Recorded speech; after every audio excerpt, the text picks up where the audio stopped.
Доброе утро. Утро начинается с костра, друзья. И снова у нас костер. Сегодня день шахтеров. Всех с праздником.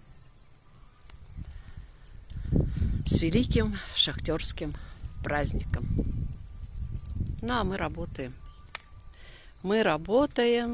Жжем костер, сжигаем траву. Кое-как подожгли костер, кое-как. Ну и, друзья мои, посмотрите, что у нас получилось. Хотели как лучше, а получилось как всегда. Погода супер, друзья.